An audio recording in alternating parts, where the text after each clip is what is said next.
ఇప్పుడే రాష్ట్ర ప్రజలకు కాంగ్రెస్ ఎంత బాకీ పడ్డదో, ఆయా వర్గాలకు ఒక్కొక్క వర్గానికి ఎంత బాకీ పడ్డదో తెలియజేస్తూ బాకీ కార్డును విడుదల చేసుకోవడం జరిగింది. నాడు ఇది అభయహస్తమని బాండ్ పేపర్ల మీద సంతకాలు పెట్టి ఇంటింటికి పంచిన కాంగ్రెస్ పార్టీ ఈరోజు ముఖం చాటేసింది. రాష్ట్ర ప్రజలకు ఇది అభయహస్తం కాదు, అచేతన హస్తం అని తెలియడానికి ఎంతో కాలం పట్టలేదు. ఇది అభయహస్తం కాదు, ఇది అచేతన హస్తం అనే విషయం ప్రజలకు అర్థమైంది. ఆ రోజేమో పోటీలు పడి గాంధీల మాట ఇదని గాంధీ టోపీలు పెట్టి సంతకాలు పెట్టి గ్యారంటీ కార్డులను ఇంటింటికి పంచి ఓట్లు వేసుకొని అధికారంలోకి వచ్చారు. కానీ ఈ గ్యారంటీ కార్డు ఇలా గ్యాసిప్ కార్డు అయిపోయింది. అంతా మోసం, అంతా దగా కార్డుగా తెలిపోయింది. ఆ రోజు అధికారంలోకి వచ్చిన మొదటి క్యాబినెట్లోనే మేము తీర్మానం చేస్తాము, మొదటి శాసనసభలో చట్టబద్ధత తెస్తాము, 100 రోజుల్లో అమలు చేస్తామని హామీలు ఇచ్చారు. నమ్మబలికారు.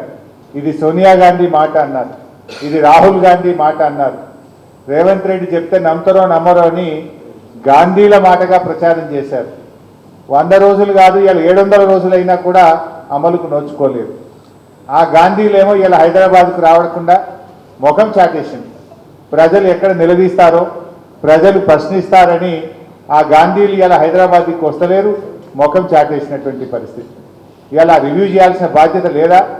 మరి 6 గ్యారంటీలు అమలు చేస్తామని చెప్పాం, చట్టబద్ధత తెస్తామని చెప్పాం, ఇంకా ఎందుకు అమలు కాలేదని మరి ఆ రాహుల్ గాంధీ ప్రియాంక గాంధీ రేవంత్ రెడ్డిని అడగాల్సిన బాధ్యత లేదా అని నేను అడుగుతా ఉన్నా.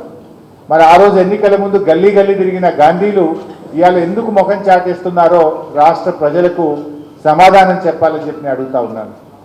ఈ రేవంత్ రెడ్డి గారు కూడా ఆ రోజు గ్యారంటీ కార్డుల కంటే కూడా రెచ్చిపోయి చెప్పిండు. అవ్వకి ఇస్తాం, కోడలికి ఇస్తామన్నాడు, ఇద్దరికీ పెన్షన్ ఇస్తామన్నారు, రైతుకి ఇస్తాం, కౌలు రైతుకు ఇస్తాం, ఇద్దరికీ ఇస్తామన్నాడు.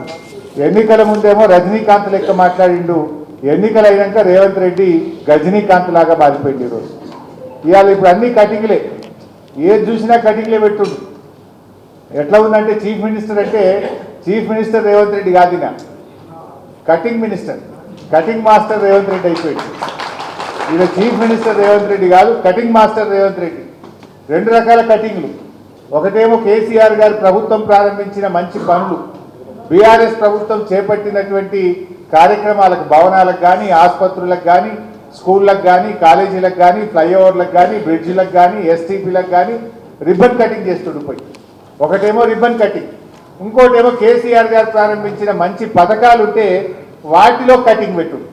Like Kalyana Lakshmi cutting, KCR kit cutting, nutrition kit cutting, CM breakfast స్కీమ్కు కటింగు, ఫీజు రియంబర్స్మెంట్కు కటింగు, బతుకమ్మ చీరలకు కటింగు, దళిత బంధు కటింగు, అన్ని కటింగులు పెట్టుడు. అయితే రిబ్బన్ కటింగు లేకపోతే సంక్షేమ పథకాలకు కటింగు. ఇంతకు మించి రేవంత్ రెడ్డి చేసిన ఏముంది మంచి కార్యక్రమం? ఇవాళ ఎందుకు 6 గ్యారంటీల మీద అసెంబ్లీలో మాట్లాడతామంటే శాసనసభ పెట్టకుండా పారిపోతాడు? మొన్న అసెంబ్లీ జరిగేటప్పుడు మేము అడిగినాం, 10 రోజులు అసెంబ్లీ పెట్టండి అంటే ఒక్కటే రోజు కాళేశ్వరం మీద పెట్టి బురద జల్లి నెగటివ్గా మమ్మల్ని మాట్లాడనీయకుండా, మాకు మైక్ ఇవ్వకుండా బురద జల్లి పారిపోయింది. నిజంగా నువ్వు అంత మంచిగా చేసేది ఉంటే శాసనసభ పెట్టకుండా ఎందుకు పారిపోతా ఉన్నాం? మార్పు మార్పు అన్నారు, మీరు తెచ్చింది ఏముంది? ఏ మార్పు తప్ప మార్పు లేనే లేదు. ప్రజలను ఏమార్చడం తప్ప రేవంత్ రెడ్డి కాంగ్రెస్ ప్రభుత్వం తెచ్చిన మార్పే లేదు ఈ రాష్ట్రంలో. అంతా మోసం అనేటువంటి విషయం ప్రజలకు అర్థమైంది. అందుకే మేము ప్రజల్ని కూడా కోరుతా ఉన్నాం, ఈ గ్యారంటీ కార్డులు తెలంగాణలోని ప్రతి ఇంటింటికి ఈ ప్రభుత్వం ఆ రోజు గ్యారంటీ కార్డులు ప్రభుత్వం పంపింది. ఈరోజు ఈ బాకీ కార్డులను ప్రతి ఇంటికి బీఆర్ఎస్ పార్టీ పంపిస్తూ ఉంది. రేపు పంచాయతీరాజ్ ఎన్నికల్లో కానీ, జూబ్లీ హిల్స్ ఎన్నికల్లో కానీ ఎవడన్నా కాంగ్రెస్ పార్టీ నాయకుడు ఓటు వస్తే, ఈ ఓటు కోసం వస్తే ఈ బాకీ కార్డు చూపండి, గల్లా బట్టి నిలదీయండి అని చెప్పి నేను ప్రజలకు పిలుపునిస్తా ఉన్నాను. ఎందుకంటే ఆ రోజు 3 నెలలు భద్రంగా పెట్టుకోండి, ఈ కార్డు మీకు చట్టబద్ధత తెస్తాం, 100కి 100% అమలు చేస్తామన్నారు. ఆ రోజు సోనియా గాంధీ గారే రాష్ట్ర ప్రజలకు లేఖ రాశారు, సోనియా గాంధీగా నేను మాట ఇస్తున్నాను, ఇవన్నీ అమలు చేయించే బాధ్యత నాది అన్నారు. ఏమైంది? ఎక్కడ పోయింది ఆ బాధ్యత? ఇవాళ ఎవరెవరికి ఎంత బాకీ పడ్డారు? ఇవాళ ప్రభుత్వ ఉద్యోగులకు మోసం చేశారు. 5 డిఏలు పెండింగు, పిఆర్సీ గురించి మాట్లాడే పరిస్థితి లేదు. ఇవాళ ఆటో కార్మికులకు 12,000 ఇస్తామన్నారు, పొట్టగొట్టారు, వాళ్ళను రోడ్డు మీదకి తెచ్చిన పరిస్థితి ఉంది. ఇందిరమ్మ ఆత్మీయ భరోసా అని వ్యవసాయ కూలీలకు ఇందిరమ్మ పేరు పెట్టిన ఆత్మీయ భరోసాకు కూడా ఇవాళ కటింగే పెట్టిండ్రు. మండలానికి ఒక ఊరికి ఇచ్చిండ్రు, మళ్ళీ అది కూడా బంద్ చేసిండ్రు. ఆ ఒక్క ఊరు కూడా రెండో కిస్తీ ఇవ్వలేదు. మిగతా గ్రామాలకు మిగతా కూలీలకు ₹1 ఇవ్వలేదు. ఇందిరమ్మ ఆత్మకు శోభిస్తుంది. ఇందిరమ్మ పేరు పెట్టిన ఇందిరమ్మ ఆత్మీయ భరోసాకు కూడా కటింగ్ పెట్టిండ్రు. వ్యవసాయ కూలీలను కూడా మీరు మోసం చేసినటువంటి పరిస్థితి. మీరు మోసం చేయండి ఎవరిని? రైతులకు మోసం, మహిళలకు మోసం, విద్యార్థులకు మోసం, నిరుద్యోగులకు మోసం, ఆటో కార్మికులకు మోసం, ప్రతి వర్గాన్ని కూడా ఈరోజు కాంగ్రెస్ పార్టీ మోసం చేసింది.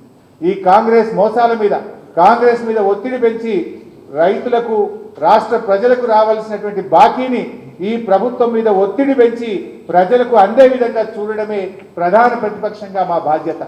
ఈ ప్రభుత్వం మీద ఒత్తిడి పెట్టాలి.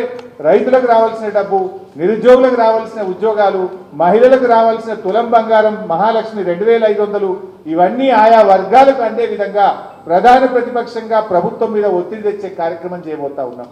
ఇవాళ ఈ బాకీ కార్డు విడుదల ఆయా వర్గాలకు కాంగ్రెస్ ఇచ్చిన హామీలు అమలు జరగాలని, కాంగ్రెస్ మెడలు వంచి ఆయా వర్గాలకు రావాల్సిన డబ్బులు ఇప్పియడం కోసం బీఆర్ఎస్ పార్టీ ఈ యొక్క ఉద్యమాన్ని, ఈ బాకీ కార్డు ఉద్యమాన్ని చేపడతా ఉన్నాం.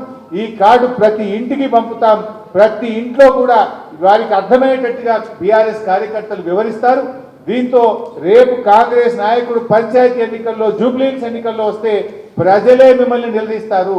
గల్లాబట్టి కాంగ్రెస్ నాయకులను అడగాలని, ఇవన్నీ ఇచ్చిన తర్వాతనే కాంగ్రెస్ పార్టీ గల్లీలోకి రావాలని చెప్పి ప్రజలు నిలదీసే రోజులు దగ్గరలో ఉన్నాయి. ఎంతకాలం పోలీసులు పెట్టుకొని చేయలేవు, అక్రమ కేసులు పెట్టి బెదిరిస్తూ ప్రభుత్వాన్ని నడపలేవు. ఇవాళ ప్రజలు ఏ రకంగా తిరగబడుతున్నారో మనం మొన్న బంగ్లాదేశ్లో చూసినాం, నేపాల్లో చూసినాం, శ్రీలంకలో చూసినాం. రేవంత్ రెడ్డి ప్రభుత్వానికి కూడా కాలం దగ్గర పడ్డది. ప్రజలు నిలదీసి తిరగబడే రోజులు దగ్గరలో ఉన్నాయి. ఇవాళ ప్రధాన ప్రతిపక్షంగా ప్రజల పక్షాన ప్రశ్నించడం మా బాధ్యత. మేమేం గొంతమ్మ కోరికలో కొత్త కోరికలు అడుగుతలేం. ఆనాడు బాండ్ పేపర్ మీద ఒకవైపు బట్టి విక్రమార్క, ఒకవైపు రేవంత్ రెడ్డి, మీరిద్దరే సంతకాలు పెట్టి ఇది మా గ్యారెంటీ అని కార్డులు పంచారు. గాంధీలు వచ్చి ఇక్కడ ఉపన్యాసాలు ఇచ్చారు. మీరు సంతకాలు పెట్టిన బాండ్ పేపర్ మీద చేసిన దాన్ని 100 రోజుల్లో అమలు చేస్తామన్న దాన్ని ఎప్పుడు అమలు చేస్తారని ప్రధాన ప్రతిపక్షంగా ఈరోజు బీఆర్ఎస్ పార్టీ ప్రశ్నిస్తూ ఉంది. దీనికి మీరు సమాధానం చెప్పాలి.